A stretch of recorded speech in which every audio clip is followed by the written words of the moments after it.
Baik, Assalamualaikum warahmatullahi wabarakatuh. Yang saya hormati Bapak Muhammad Rizal Ramadan selaku dosen mata kuliah Pendidikan Agama Islam Offering P2 Universitas Negeri Malang, tahun ajaran 2021-2022. Sebelumnya, izinkan saya memperkenalkan diri. Saya Sandra Maisafina dari Pendidikan Bahasa Mandarin Offering A dan juga Pendidikan Agama Islam Offering P2. Tugas ini sebagai penunjang UTS Mata Kuliah Umum Pendidikan Agama Islam tahun ajaran 2021-2022. Baik, di sini saya akan mempresentasikan tentang korupsi dan upaya pemberantasannya dalam pandangan Islam. Sebelumnya, Assalamualaikum warahmatullahi wabarakatuh. Materi yang pertama yang akan saya jelaskan adalah pengertian dari korupsi. Apa sih pengertian korupsi itu? Jadi di sini, pengertian korupsi dibagi menjadi 3, secara bahasa, istilah, dan juga dalam Undang-Undang Republik Indonesia. Secara bahasa dibagi menjadi 3, bahasa Latin, Inggris, dan juga Indonesia. Kata korupsi berasal dari bahasa Latin, corrumpere, corruptio, corruptus. Kata tersebut kemudian diadopsi oleh berbagai bangsa di dunia. Dalam bahasa Inggris, corruption dari kata kerja corrupt yang berarti jahat, rusak, curang. Sama halnya dengan yang digunakan dalam bahasa Prancis. Kata korupsi yang dipakai dalam bahasa Indonesia merupakan serapan dari bahasa Belanda, corruptia yang berarti curang atau jahat. Secara istilah, dalam Kamus Besar Bahasa Indonesia, korupsi berarti perbuatan busuk seperti penggelapan uang, penerimaan uang sogok, dan lain-lain.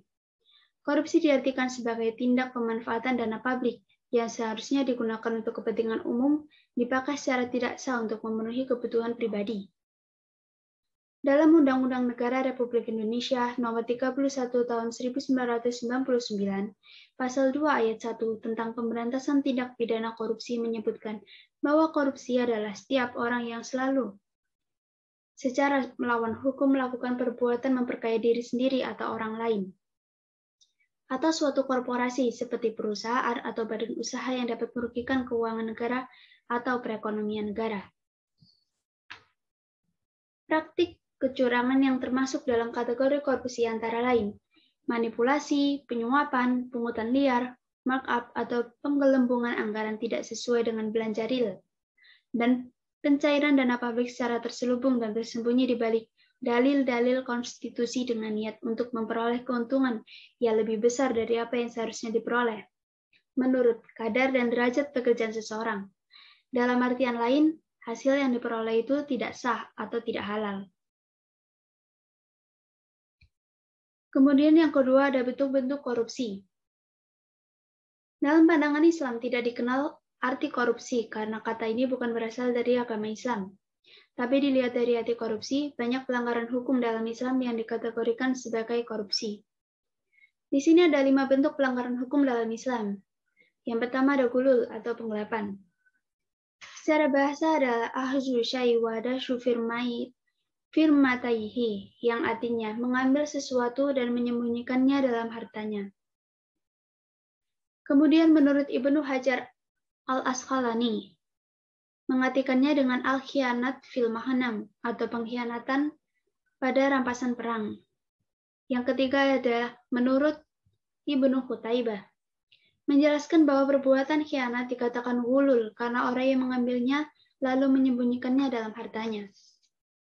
Kemudian yang keempat, menurut Al-Rumani. Menurut Al-Rumani, gulul berasal dari kata galal yang artinya masuknya air dalam sela-sela pohon. Khianat disebut gulul karena memasukkan harta yang bukan miliknya secara sembunyi dan samar dari jalan yang tidak halal. Yang kedua dari syua atau suap. Orang yang menyuap disebut al-rashi. Orang yang mengambil dan menerima disebut al-murtashi.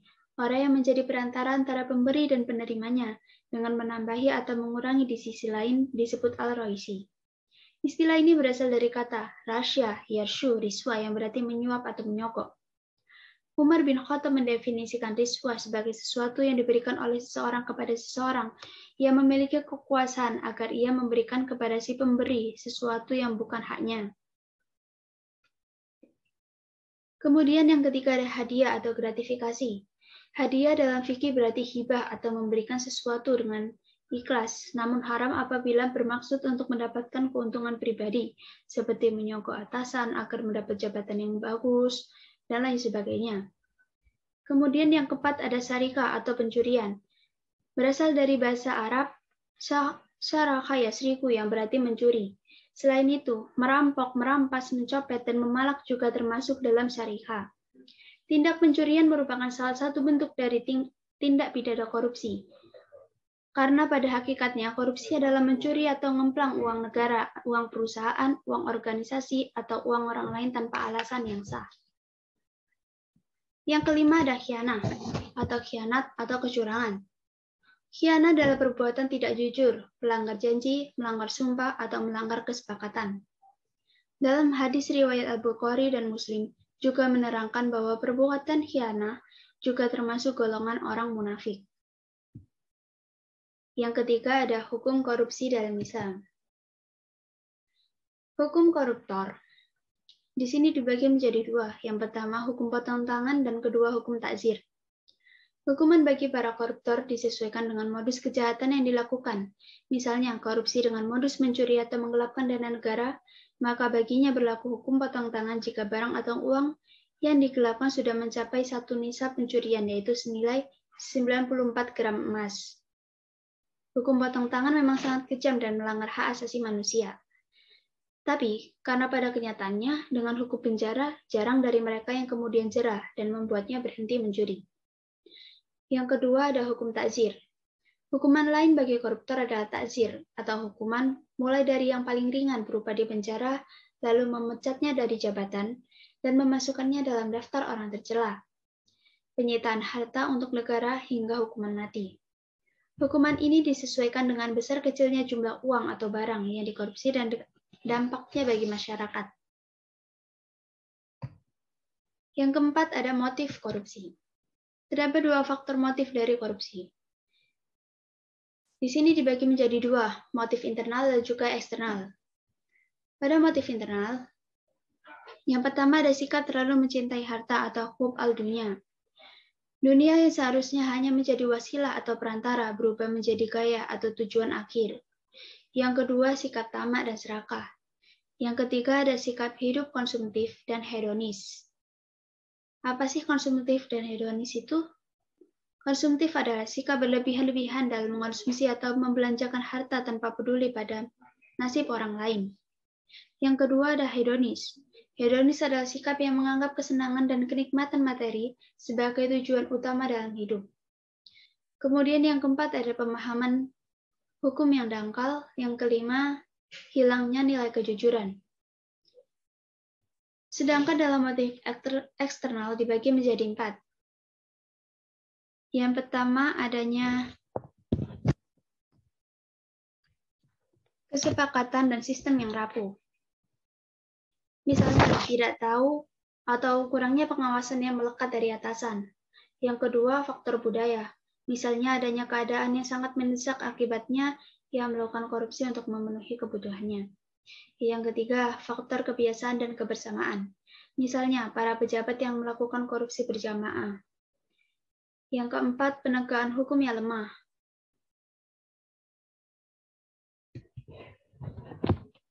Kemudian yang terakhir yaitu upaya menumbuh kembangkan budaya anti korupsi. Di sini dibagi menjadi dua. Yang pertama, budaya anti menyontek, plagiasi, dan juga titip absen. Yang kedua, memegang teguh amanah. Pada budaya anti menyontek, plagiasi, dan titip absen, Amanat Buku Nomor 20 Tahun 2003 yaitu pendidikan pada hakikatnya adalah mengembangkan potensi diri peserta didik dengan dilandasi oleh kekuatan spiritual keagamaan, pengendalian diri, kepribadian kecerdasan, akhlak mulia, serta keterampilan. Namun permasalahannya, yang hingga saat ini menjadi fenomena di kalangan sebagian mahasiswa adalah budaya tidak jujur, misalnya menyontek, plagiasi, dan juga titip absen. Perilaku ini merupakan ketidakjujuran yang kelak memunculkan perilaku korupsi.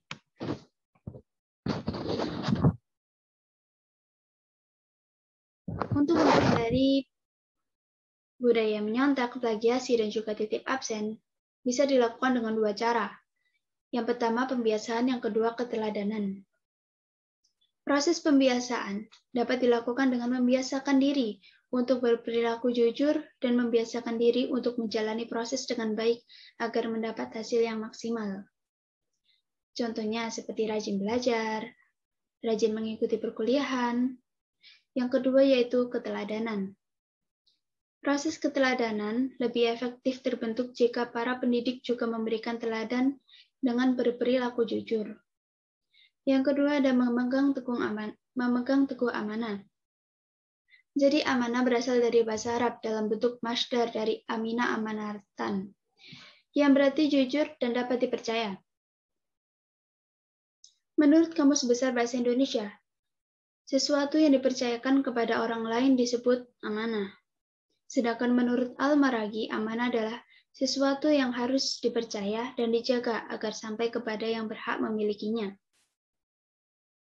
Di sini, amanah menurut Al-Maraghi dibagi menjadi 3, yaitu antara manusia dan Tuhan, manusia dengan orang lain, dan juga manusia dengan dirinya sendiri.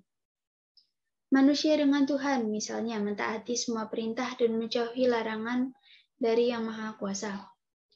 Kemudian yang kedua, manusia dengan orang lain, yaitu mengembalikan titipan kepada pemiliknya, tidak menipu atau berlaku curang. Yang ketiga, manusia dengan dirinya sendiri, seperti berbuat sesuatu yang baik dan bermanfaat bagi dirinya. Baik, sekian presentasi dari saya. Apabila ada kurang atau kesalahan dalam kata maupun perbuatan, saya mohon maaf. Wassalamualaikum warahmatullahi wabarakatuh.